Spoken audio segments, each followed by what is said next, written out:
നമ്മുടെ ആത്മാവൊക്കെ പിറകിലിരിക്കുന്ന ടൈം നമ്മുടെ മൊത്തത്തിൽ വലിച്ചുകൊണ്ട് പോകുന്ന രീതിയിലാണ് ഇതിൻ്റെ പെർഫോമൻസ്.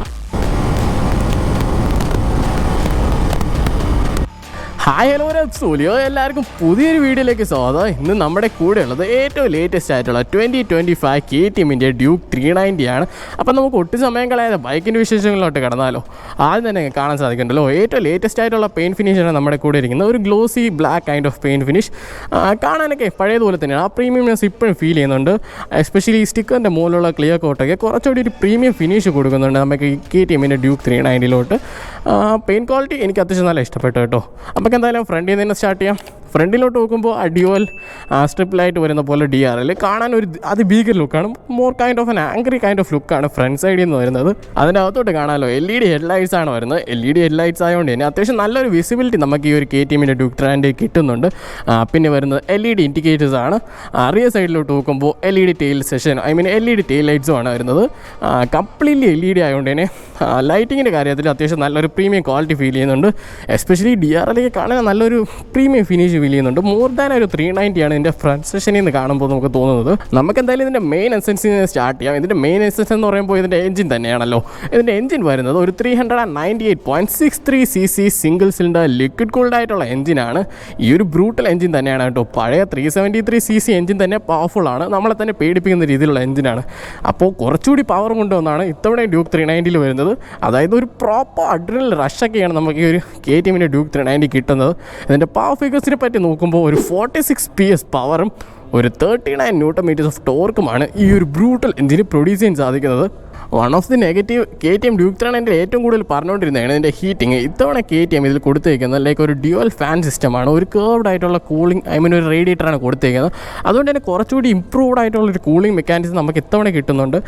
എഞ്ചിൻ കുറച്ചുകൂടി സ്മൂത്തായിട്ട് ട്രാഫിക്കിലൊക്കെ റൺ ചെയ്യാൻ സാധിക്കുമെന്ന് പറയാം. ഈവൻ ഒരു ഇതൊരു ഹൈ കംപ്രഷൻ റേഷ്യോ ഉള്ള എഞ്ചിനാണ്. അപ്പോൾ അതിൻ്റെ ഹീറ്റിംഗ് എന്തായാലും നിങ്ങൾ എക്സ്പെക്ട് ചെയ്യണം. എന്ന് വെച്ച് പഴയൊരു 373 ഇത് നോക്കുമ്പോൾ കുറച്ചുകൂടി ഒരു കൂളിംഗ് നമുക്ക് നമ്മുടെ എഞ്ചിൻ സൈഡിൽ കിട്ടുന്നുണ്ട് because of the new improved radiator system. അവിടെ നമുക്ക് ബ്രേക്സിലോട്ട് നോക്കുമ്പോൾ 320 mm ഡിസ്ക് റോട്ടേഴ്സാണ് ഫ്രണ്ടിൽ വരുന്നത്. ബൈബ്രയുടെ കാലിപ്പേഴ്സ് കാണാമല്ലോ, റേഡിയലി മൗണ്ടഡ് ആയിട്ട് കാലിപ്പേഴ്സ്. അത്യാവശ്യം നല്ല ഷാർപ്പായിട്ടുള്ള ബ്രേക്കിംഗ് ആണ്. സിംഗിൾ സിലിണ്ടറിൽ തന്നെ അത്യാവശ്യം നല്ല ദ ഗ്രേറ്റസ്റ്റ് ബ്രേക്കിംഗ് വരുന്നത് നമ്മുടെ ഡ്യൂക്ക് 390 കേട്ടോ. ആ കാര്യത്തിലും സംശയമൊന്നുമില്ല. അപ്പോൾ ഇതൊന്ന് കുറച്ചൊന്ന് ഷാർപ്പറായതുകൊണ്ട് തന്നെ അത്യാവശ്യം നന്നായിട്ടൊരു ബ്രേക്കിംഗ് ബൈറ്റിന് ഫീഡ്ബാക്കൊക്കെ കിട്ടുന്നുണ്ട്. I love the brakes about this KTM Duke 390. Rear സൈഡിലോട്ട് നോക്കുമ്പോൾ ഒരു 240 mm ഡിസ്ക് റോട്ടേഴ്സാണ് വരുന്നത്. അവിടെയും ബൈബ്രയുടെ കാലിപ്പേഴ്സാണ്. ഡ്യുവൽ ചാനൽ ABS ഒക്കെ അവൈലബിൾ ആണ്. വേണമെങ്കിൽ ABS റിയർ സ്വിച്ച് ഓഫ് ചെയ്യാം. ഇതിൽ ട്രാക്ക് മോഡൊക്കെ സെറ്റ് ചെയ്യുന്ന ടൈം സ്വിച്ച് ഓഫ് ചെയ്യാനൊക്കെ സാധിക്കുന്നതാണ്. അവിടെ നേരിട്ട് സീറ്റ്സിലോട്ട് നോക്കുമ്പോൾ റൈഡർ സീറ്റ്സ് പണ്ടത്തെ 390 കുറച്ചുകൂടി ഒന്ന് വൈഡർ ആക്കിയിട്ടുണ്ട്. അതേപോലെ തന്നെ കംഫർട്ട് ഫീൽ ചെയ്യുന്നുണ്ട്. ഈവൻ കുറച്ച് സ്റ്റിഫറായിട്ട് തോന്നുന്നുണ്ടെങ്കിൽ കുറച്ചുകൂടി കംഫർട്ട് കിട്ടുന്നുണ്ട്. മെയിൻലി ബിക്കോസ് ഈ ഒരു വൈഡർ സീറ്റ്സ് ആയതുകൊണ്ടാണ്. അതേപോലെ തന്നെ പില്ലിയൻ സീറ്റ്സ് കുറച്ചുകൂടി ഒന്ന് വൈഡർ ആക്കിയിട്ടുണ്ട്. അതുകൊണ്ട് തന്നെ ടൂറിങ്ങിന് വേണ്ടി നമുക്ക് ഓപ്റ്റ് ചെയ്യാൻ പറ്റുന്ന one of the naked bikes ആയിട്ട് ഡ്യൂക്ക് 390 കണക്കാക്കാം. അതിനുവേണ്ടി ഹെൽപ്ഫുൾ ചെയ്യുന്ന ലൈക്ക് ഒരു 15 ലിറ്റേഴ്സിൻ്റെ ഫ്യൂൽ ടാങ്കും നമുക്ക് അവൈലബിൾ ആണ്. മൈലേജ് ഫിഗേഴ്സൊക്കെ ലൈക്ക് ഒരു 25 to 33 ഒക്കെ എക്സ്പെക്ട് ചെയ്യാം. 23 ദ ലീസ്റ്റ് വിൽ ബി സിറ്റീസിലും 33 ആൻഡ് മോർ നമുക്ക് ഹൈവേസിലും എക്സ്പെക്ട് ചെയ്യാം. പിന്നെ നിങ്ങളുടെ റൈഡിങ് പാറ്റേൺ അനുസരിച്ച് മൈലേജ് ഡ്രോപ്പും ചെയ്യാം, കൂടാനും സാധിക്കും. അതൊക്കെ തന്നെയാണ് മൈലേജ് ഫിഗേഴ്സിൻ്റെ കാര്യങ്ങളൊക്കെ. പിന്നെ കാണാമല്ലോ ഒരു മോണോഷോക്ക് സസ്പെൻഷൻ WP അപ്പെക്സിൻ്റെ സൈഡിൽ നിന്ന് വരുന്നത്. നമുക്ക് കംപ്രഷനും റീബോണ്ടും കംപ്ലീറ്റ്ലി അഡ്ജസ്റ്റ് ചെയ്യാൻ സാധിക്കുന്ന രീതിയിലുള്ള സസ്പെൻഷനാണ് റിയർ സൈഡ് വരുന്നത്. മറിച്ച് ഫ്രണ്ട് സൈഡിൽ വരുന്നത് WP അപ്പെക്സിൻ്റെ തന്നെ ഒരു 43 mm USD ഫോക്സ് ആണ്. ഇവിടെ നമുക്ക് ഫുള്ളി അഡ്ജസ്റ്റബിൾ ആയിട്ടുള്ള സസ്പെൻഷൻ കിട്ടുന്നുണ്ട്. അതുകൊണ്ട് തന്നെ നിങ്ങൾക്കിപ്പോൾ ട്രാക്കിലോട്ട് എടുക്കുന്ന ടൈം സസ്പെൻഷൻ കുറച്ചുകൂടി സ്റ്റിഫർ ആക്കണോ, അഫ്കോഴ്സ് അഡ്ജസ്റ്റ് ചെയ്ത് സ്റ്റിഫർ ആക്കാതാണ്. ടൂറിംഗ് ടൈം സോഫ്റ്റ്വെയർ ആക്കണോ, അഫ്കോഴ്സ് സോഫ്റ്റ്വെയർ ആക്കുന്നതാണ്. അതുകൊണ്ടാണ് കംപ്ലീറ്റ്ലി അഡ്ജസ്റ്റബിൾ സസ്പെൻഷൻ യൂസ്ഫുൾ ആവുന്നത്. അത് ഞാൻ പറയുന്നത് പ്രോപ്പർ ഒരു ടൂറിംഗ് ബൈക്കായിട്ട് ഇപ്പം നമുക്ക് ഓപ്റ്റ് ചെയ്യാൻ സാധിക്കുന്നുണ്ട്. നമുക്കെന്തായാലും ബൈക്കിലോട്ടൊന്ന് കയറാം. ബൈക്കിലോട്ട് കയറുമ്പോൾ തന്നെ ഇതിൻ്റെ സീറ്റായിട്ട് വരുന്നത് വെറും 800 mm ആണ്. എനിക്ക് കംപ്ലീറ്റ്ലി പ്ലാന്റഡ് ഫുഡ് കിട്ടുന്നുണ്ട്. ഇനി അഥവാ നിങ്ങളൊരു ഷോർട്ട് റൈഡർ ആണെങ്കിൽ പേടിക്കേണ്ട ആവശ്യമൊന്നുമില്ല.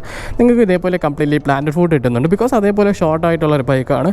അവിടെ നിന്ന് കാണാമല്ലോ 2.5 മീറ്റർ മിറേഴ്സാണ് വരുന്നത്. അത്യാവശ്യം നല്ല ക്വാളിറ്റി ഉണ്ട്, നല്ല സ്ട്രെങ്ത് ഒക്കെ ഫീൽ ചെയ്യുന്ന രീതിയിലുള്ള മിറേഴ്സാണ്. അവിടെ നിന്ന് ഹാൻഡിൽ ബാർ സ്വിച്ചസിലോട്ട് നോക്കുമ്പോൾ ഇതാണ് ഏറ്റവും ലേറ്റസ്റ്റ് ആയിട്ടുള്ള ക്രൂയിസ് കൺട്രോളിൻ്റെ സ്വിച്ച്. ജസ്റ്റ് ടാപ്പിങ് ചെയ്യുന്ന ടൈം തന്നെ മീറ്ററിൽ കാണാൻ സാധിക്കുന്നുണ്ട് ഈ ക്രൂയിസ് കൺട്രോളിൻ്റെ ഫംഗ്ഷൻ. പിന്നെ ഇവിടെയാണ് ലൈറ്റ് ഫംഗ്ഷൻസ് ആയിട്ടുള്ള ഡിമ്മ് പാസ്സൊക്കെ ഇൻറ്റഗ്രേറ്റ് ഒരു സിംഗിൾ സ്വിച്ച് കാണാമല്ലോ. അത്യാവശ്യം നല്ല ബ്രൈറ്റ് ആയിട്ടുള്ള ഹെഡ് ലൈറ്റ്സ് ആണ്. പിന്നെ ഹസാർഡ് സ്വിച്ച്, ഇത് നിങ്ങൾക്ക് മീറ്റർ കൺസോൾ ടോഗിൾ ചെയ്യാൻ വേണ്ടിയിട്ടുള്ള സ്വിച്ചസ്, ഇൻഡിക്കേറ്റേഴ്സ്, ഹോൺ. പിന്നെ ഇത് നമുക്ക് ക്രൂയിസ് കൺട്രോൾ തന്നെ റൈഡിങ് ടൈം ആക്സസ് ചെയ്യാൻ വേണ്ടിയിട്ടുള്ള സ്വിച്ചാണ്. ലൈക്ക് മീറ്റർ കൺസോൾ ആക്സസ് ചെയ്യാൻ, പിന്നെ സ്പീഡ് ഇൻക്രീസ് ചെയ്യാനും സ്പീഡ് ഡിക്രീസ് ചെയ്യാനും വേണ്ടിയിട്ടുള്ള സ്വിച്ച്. പിന്നെ റൈറ്റ് സൈഡിലോട്ട് നോക്കുമ്പോൾ ഇഗ്നിഷൻ സ്വിച്ച്, അത്യാവശ്യം ബേസിക് ആയിട്ടുള്ളതാണ്. അവിടെ നേരെ മീറ്റർ കൺസോളിലോട്ട് നോക്കുമ്പോൾ നിങ്ങൾക്ക് പരിചിതമാണല്ലോ ഈ ഒരു മീറ്റർ കൺസോൾ. ഒരു ബ്യൂട്ടിഫുൾ ആയിട്ടുള്ള മീറ്റർ കൺസോളാണ്. അത്യാവശ്യം സിംഗിൾ സിലിണ്ടറിൽ തന്നെ അത്യാവശ്യം ഫീച്ചർ ആൻഡ് റിച്ച് ആയിട്ടുള്ള മീറ്റർ കൺസോൾ തന്നെയാണ് കേട്ടോ. ഇവിടെയാണ് ഇതിൻ്റെ ടൈം വരുന്നത്, ഇവിടെയാണ് വാർണിംഗ് സിംപൽസ്, ടാക്കോമീറ്റർ, ഇവിടെ സൈഡിലായിട്ട് ഫ്യൂൽ ഇൻഡിക്കേഷൻ, ഇവിടെയാണ് ഗിയർ പൊസിഷൻ ഇൻഡിക്കേറ്റർ, ഇത് താഴെ സ്പീഡോമീറ്റർ കാണാൻ സാധിക്കുന്നുണ്ട്. ഇവിടെ തന്നെ സ്ട്രീറ്റ് ഇപ്പോൾ ഏത് മോഡിലാണ് ഉള്ളതെന്ന് കാണിക്കുന്നുണ്ട്. പിന്നെ trip metre, average speed, battery voltage, ABS ഇപ്പോൾ സെറ്റിങ്സിലേക്ക് റോഡാണോ സൂപ്പർ മോട്ടാണോ എന്നൊക്കെ കാണിക്കുന്നുണ്ട്. പിന്നെ ട്രാക്ഷൻ കൺട്രോൾ, അവിടെ നേരെ മെനുവിലോട്ട് പോകുന്ന ടൈം. മെനുവിലോട്ട് കയറുമ്പോൾ റൈഡ് മോഡുണ്ട്, ABSൻ്റെ സെറ്റിങ്സിലേക്ക് റോഡ് വേണോ സൂപ്പർ മോട്ടോ ഞാൻ പറഞ്ഞല്ലോ. പിന്നെ റൈഡ് മോഡ് നമുക്ക് സ്ട്രീറ്റ്, ട്രാക്ക്, റെയിൻ 3 റൈഡിങ് മോഡാണുള്ളത്. പിന്നെ ബാക്കിലോട്ട് ഇറങ്ങുമ്പോൾ ട്രാക്ഷൻ കൺട്രോൾ, താഴെ ലോഞ്ച് കൺട്രോളും ഉണ്ട്. പക്ഷേ ലോഞ്ച് കൺട്രോളൊക്കെ ഫസ്റ്റ് സർവീസ് കഴിയുമ്പോഴായിരിക്കും ആക്ടിവേറ്റ് ആവുന്നത്. പിന്നെ ഞാൻ റീൽസിൽ കണ്ടതാണ്, സ്ട്രീറ്റിലിരുന്ന ടൈം ഞാൻ ഒന്ന് കാണിച്ചു തരാം. ഇപ്പോൾ സ്ട്രീറ്റ് മോഡിലാണല്ലോ. മീറ്റർ കൺസോൾ ജസ്റ്റ് ഓൺ ചെയ്യുന്ന ടൈം ഇതേപോലെയാണ് പാറ്റേൺ വരുന്നത്. റെഡി ടു റേസ് എന്ന് ഒരു വെള്ള കളറിലാണ് കാണിക്കുന്നതല്ലോ. അതേ ടൈം നമ്മൾ ട്രാക്കിലാണുള്ളതെങ്കിൽ ride mode, street, rain, track set ചെയ്തിട്ടുണ്ട്. ഓഫ് ചെയ്യുന്നു, കണ്ടല്ലോ ഇപ്പോൾ ഓറഞ്ചിലാണ് കാണിക്കുന്നത്. അങ്ങനെ ഒരു എൻട്രി ഒരു ഡിഫറൻസ് വരുന്നുണ്ട്. ഒരു വെള്ളയിൽ നിന്ന് ഒരു ഓറഞ്ചിലോട്ട് മാറുന്ന ഒരു ചേഞ്ച് വരുന്നുണ്ട്. അതെനിക്ക് എന്തായാലും ഇഷ്ടപ്പെട്ടിട്ടുണ്ട്. പിന്നെ റൈഡ് മോഡ് അത് കാണിച്ചല്ലോ, ABS. പിന്നെ ഇത് നമ്മുടെ ഫ്യൂൽ ഇൻഡിക്കേറ്റർ, കംപ്ലീറ്റ് അറിയാമല്ലോ ഇത് എത്ര ഫ്യൂൽ ബാക്കിയുണ്ട്, fuel range, battery voltage, coolant temperature. പിന്നെ ഇത് ട്രിപ്പ് ഇൻഫോസ്, നമുക്ക് ബ്ലൂടൂത്ത് കണക്ടിവിറ്റി ഉള്ളതുകൊണ്ട് തന്നെ turn by turn navigation, music controls. പിന്നെ ലേറ്റസ്റ്റ് ആയിട്ട് പുതിയൊരു സംഭവം വന്നതെന്ന് പറഞ്ഞാൽ ക്രൂയിസ് കൺട്രോൾ. റൈഡിങ് ടൈം മാത്രമായിരിക്കും ആക്ടിവേറ്റ് ചെയ്യാൻ സാധിക്കാതെ, അതിലോട്ട് ഡയറക്റ്റ് പോകാൻ വേണ്ടിയിട്ടുള്ള സ്വിച്ചാണ് കേട്ടോ ഇത്. പിന്നെ താഴെ ഏറ്റവും ലാസ്റ്റായിട്ട് settings, favourites, meter console, dark mode വേണോ ലൈറ്റ് മോഡ് വേണോ, പിന്നെ ക്വിക്ക് ഷിഫ്റ്റ് നിങ്ങൾക്ക് ഓൺ ചെയ്യണോ ഓഫ് ചെയ്യണോ അങ്ങനെയുള്ള ഫംഗ്ഷൻസ് ഒക്കെയാണ്. Of course quick shifter available ആണ്. ക്വിക്ക് ഷിഫ്റ്റർ മാത്രമല്ല ഓട്ടോ ബ്ലിപ്പറും അവൈലബിൾ ആണ്. അത്യാവശ്യം സ്മൂത്ത് ആയിട്ടുള്ളതാണ്, വലിയ ഇഷ്യൂസ് ഒന്നും വരുന്നില്ല. പിന്നെ ഗിയർ ബോക്സ് നോക്കുമ്പോൾ ഒരു 6 സ്പീഡ് ഗിയർ ബോക്സ് ആണ് വരുന്നത്. അതൊക്കെ തന്നെയാണ് നമുക്ക് ബൈക്കിൻ്റെ കാര്യങ്ങളൊക്കെ എടുത്ത് പറയാനായിട്ടുള്ളത്. പിന്നെ ടയേഴ്സിൻ്റെ കാര്യം നോക്കുമ്പോൾ മെറ്റ്സെല്ലയുടെ ടയേഴ്സാണ് വരുന്നത്. ഫ്രണ്ടിൽ ഒരു 110 സെഷൻ്റെ ടയേഴ്സാണ് വരുന്നത്. റിയർ സൈഡ് ഒരു 150 സെഷൻ്റെ 17 ഇഞ്ചിൻ്റെ അലോയ് വീൽസാണ്. ടയേഴ്സിൻ്റെ കാര്യം നോക്കുമ്പോൾ അത്യാവശ്യം നല്ല കിട്ടിലും ഗ്രിപ്പ് വരുന്നുണ്ട് മെറ്റ്സെല്ല ടയേഴ്സ്. ആ കാര്യത്തിലൊക്കെ കംപ്ലീറ്റ്ലി ഹാപ്പിയാണ്. നമുക്കെന്തായാലും ജസ്റ്റ് ഒന്ന് എക്സോസ്റ്റ് നോട്ട് കേൾക്കാം. എന്തായാലും ഒരു ഷോർട്ട് റൈഡ് നമുക്ക് എടുക്കുന്നുണ്ട്.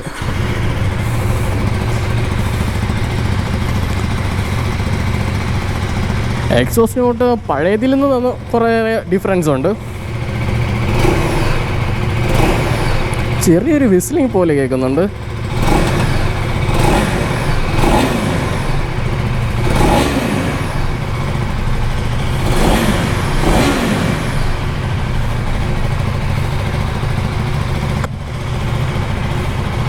കൊള്ളാം, എക്സോസ് സൗണ്ടൊക്കെ അത്യാവശ്യം നല്ല കിടിലായിട്ടുണ്ട്. ഇത് റൂട്ട് ചെയ്തിരിക്കുന്ന അണ്ടർബിലി ടൈപ്പാണ്, സൈഡ് മൗണ്ടർ ആയിട്ടാണ് വരുന്നത്. കൊള്ളാം, എക്സോസ് സൗണ്ടൊക്കെ എനിക്ക് ഇഷ്ടപ്പെട്ടു. ഭയങ്കര അനോയിങ് ആയിട്ടുള്ള സൗണ്ട് ആയിട്ടൊന്നും വരുന്നില്ല കേട്ടോ. ബ്യൂട്ടിഫുൾ ആയിട്ടുള്ള കേൾക്കാനൊക്കെ അത്യാവശ്യം സുഖമുള്ള ഒരു സൗണ്ട് പോലെ തന്നെയാണ്. പിന്നെ ഇതിൽ എക്സ്ട്രാ എടുത്ത് പറയാനായിട്ട് എന്തെങ്കിലും വിട്ടുപോയിട്ടുണ്ടോ? ഇല്ലല്ലോ. അപ്പോൾ നമുക്ക് എന്തായാലും ഡ്യൂക്ക് 390 എടുത്ത് ചെറിയൊരു ഷോർട്ട് റൈഡ് പോകാം. അപ്പോൾ let's go. Okay guys, finally റോഡിലോട് എത്തിയിട്ടുണ്ട്. നമുക്ക് ബൈക്കിൻ്റെ പെർഫോമൻസ് ഒക്കെ ചെറുതായിട്ട് നോക്കാം, മൊത്തത്തിൽ നോക്കാൻ പറ്റില്ല. ഇപ്പോൾ നമ്മൾ കറൻ്റ്ലി സ്ട്രീറ്റ് മോഡിലാണ് ഓടിക്കുന്നത്. ആദ്യം തന്നെ എനിക്ക് പറയാനുള്ളതെന്ന് വെച്ചാൽ കാണാമല്ലോ, ഞാൻ ഇപ്പോൾ ഓടിക്കുന്നത് 4th ഗിയറിലിപ്പോൾ 25 km/h. ഇത് നമുക്ക് Gen 2 അല്ലെങ്കിൽ Gen 1 ചെയ്ത് കഴിഞ്ഞാൽ എൻജിൻ ഇപ്പോൾ നോക്കിങ് അടിച്ച് പണ്ടാൻ തുടങ്ങും. പക്ഷേ Gen 3 അതൊക്കെ നന്നായിട്ട് മാനേജ് ചെയ്യുന്നുണ്ട്. ലോ സ്പീഡ്സിലൊക്കെ അത്യാവശ്യം നന്നായിട്ട് തന്നെ ഒരു ലോ സ്പീഡ്സും ഹയർ ഗിയറും ഒക്കെ മെയിൻറ്റെയിൻ ചെയ്ത് പോകുന്നുണ്ട്. എൻജിൻ റിലയബിലിറ്റി ഒക്കെ കുറച്ചായിട്ടൊന്ന് കൂടിയതുപോലെ കുറച്ചുകൂടി ഒന്ന് നന്നായിട്ട് കൂടിയതുപോലെ ഫീൽ ചെയ്യുന്നുണ്ട്. കൊള്ളാം. എന്തായാലും പെർഫോമൻസ് ഒക്കെ ഇപ്പോഴും അതേപോലെ ഉണ്ട്. കൈ കൊടുക്കുമ്പോൾ തന്നെ കയറി അങ്ങ് പോകുന്നുണ്ട്. ആ കാര്യത്തിലൊന്നും ഓക്കെ. ആ കാര്യത്തിലൊക്കെ പഴയതുപോലെ തന്നെയാണ്. കുറച്ചുകൂടി പെർഫോമൻസും അതേപോലെ തന്നെ ഹീറ്റിംഗ് ഒക്കെ അത്യാവശ്യം നന്നായിട്ട് മാനേജ് ചെയ്യുന്നുണ്ട് പണ്ടത്തെ കാട്ടി.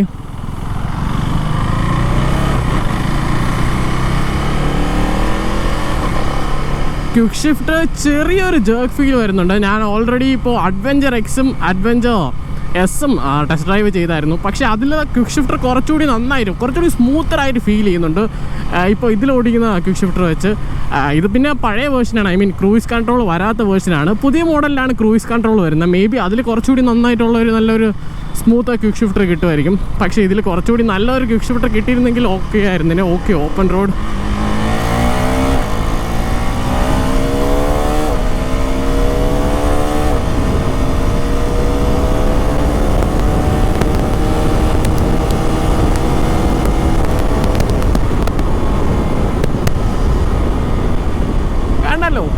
പെർഫോമൻസ് ഒക്കെ ഇപ്പോഴും പഴയതുപോലെ തന്നെയാണ്. ആ ഒരു അഡ്രിനൽ റഷൊക്കെ നമുക്ക് ഫീൽ ചെയ്യുന്ന രീതിയിലാണ് എൻജിൻ ഇപ്പോഴും ജെൻ 3 വരുന്നത്.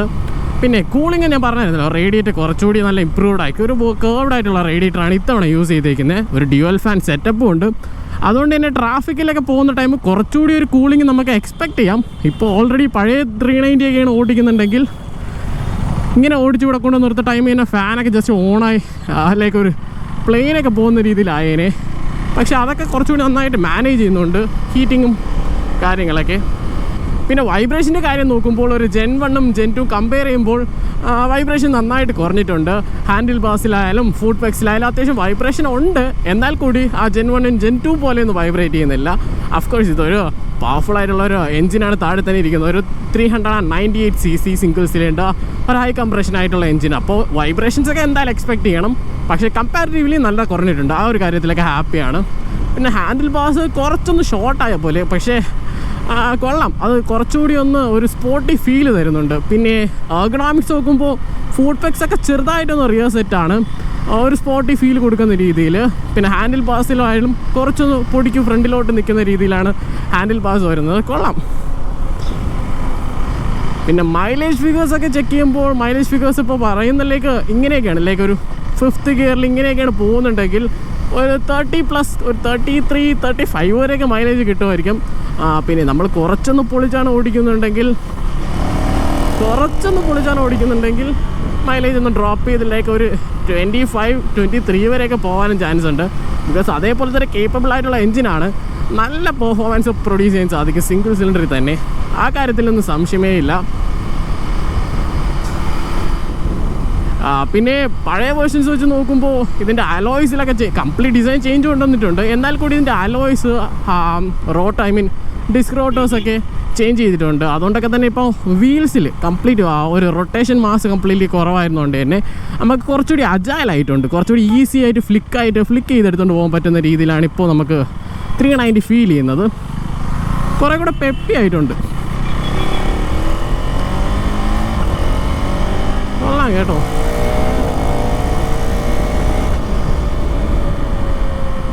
കൊള്ളാം. പെർഫോമൻസ് ഒക്കെ ഉണ്ട്. പെർഫോമൻസ് ഇപ്പോൾ ഈ ട്രാഫിക്കാണ്. മേ ബി ഈ സിഗ്നൽ കഴിയുമ്പോൾ ജസ്റ്റ് നമുക്ക് ചെറുതായിട്ടൊന്ന് നോക്കാം. അതിന് മുന്നേ ട്രാക്ക് മോഡിലോട്ട് ഇടാം. Ride mode, street, rain, track. Okay, ഇപ്പോൾ നമ്മൾ ട്രാക്കിലാണ് പോകുന്നത്. ട്രാക്ക് മോഡ് ഓക്കെ, സെറ്റാണ്. ട്രാക്ക് മോഡിൽ കംപ്ലീറ്റ് ഡിസ്പ്ലേ ചേഞ്ച് വരുന്നുണ്ട്, ഒരു വ്യൂ ഒക്കെ. ട്രാഫിക് ആണല്ലോ.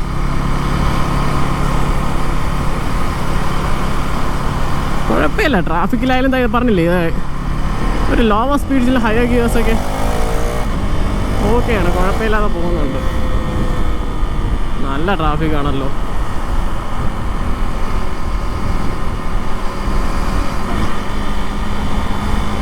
നല്ല ഈസിയാണ് മാനേജ്. ട്രാഫിക്കിൽ നമുക്ക് ഈസി ആയിട്ട് കട്ട് ചെയ്ത് പോകാൻ സാധിക്കുന്നുണ്ട്. ഒരു വെയിറ്റ് കുറവായതുകൊണ്ട് തന്നെ, ഐ മീൻ ഡയറക്ഷൻ ചേഞ്ചസ് ഒക്കെ കംപ്ലീറ്റ്ലി ഈസിയാണ്.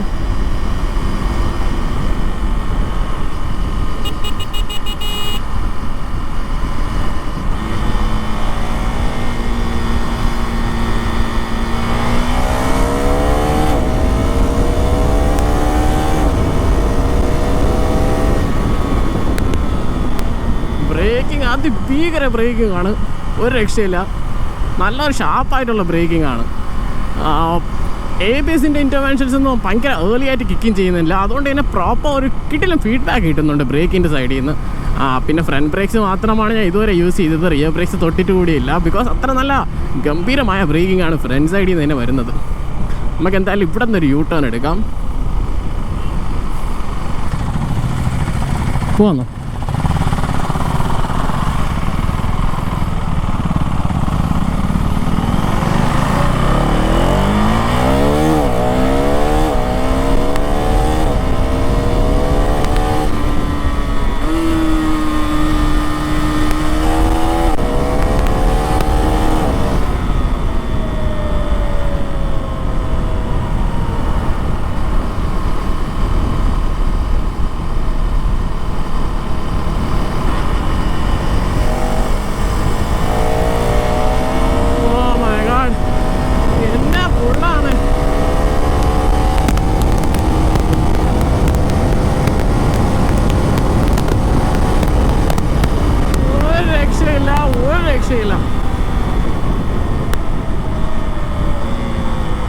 പഴയത് നോക്കുമ്പോൾ ഇവിടെ കുറേ ചേഞ്ചസ്, കംപ്ലീറ്റ് ചേഞ്ചസ് കൊണ്ടുവന്നിട്ടുണ്ട്. അതെല്ലാം നമുക്ക് റോഡിൽ കാണാനും സാധിക്കുന്നുണ്ട്.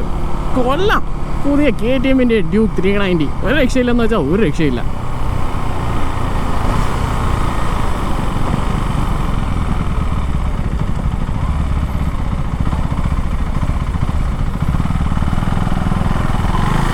നല്ല അജിലിറ്റിയാണ്, ഈസിയാണ് മൂവ് ചെയ്യാൻ. ലൈക്ക് ഒരു 150 അല്ലെങ്കിൽ ഒരു 200 സെഷൻ, ഒരു 200cc ബൈക്ക് പോലെ മാത്രമേ ഇത് വെയിറ്റ് ചെയ്യുന്നുള്ളൂ. അതേപോലെ നമുക്ക് ഈസി ആയിട്ട് കൊണ്ടു നടക്കാൻ പറ്റുന്നുണ്ട്. പിന്നെ പെർഫോമൻസ് വൈസ് അവിടെയാണ് നമ്മളെല്ലാം ഞെട്ടിക്കുന്നത്. ഇതിപ്പോൾ ലൈക്ക് കാർട്ടൂണിലൊക്കെ കാണുന്ന പോലെ നമ്മുടെ സോൾ, നമ്മുടെ ആത്മാവൊക്കെ പിറകിലിരിക്കുന്ന ടൈം നമ്മുടെ മൊത്തത്തിൽ വലിച്ചുകൊണ്ട് പോകുന്ന രീതിയിലാണ് ഇതിൻ്റെ പെർഫോമൻസ് ആ സിംഗിൾ സിലിണ്ടറിൽ തന്നെ തരുന്നത്.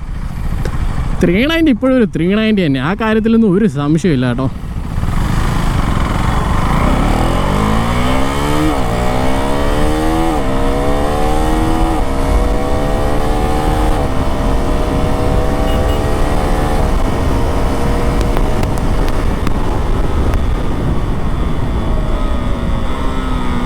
പിന്നെ ക്വിക്ക് ഷിഫ്റ്റേഴ്സ് അതൊരു ബ്ലെസ്സിങ് തന്നെയാണ്, അത് എടുത്ത് പറയേണ്ടിയിരിക്കുന്നു. ക്ലച്ചൊന്നും പിടിക്കേണ്ട ആവശ്യമൊന്നുമില്ല, ഈസി ആയിട്ട് അപ്പ് ഷിഫ്റ്റ് ചെയ്യാം, അതേപോലെ തന്നെ ഡൗൺ ഷിഫ്റ്റ് ചെയ്യാം.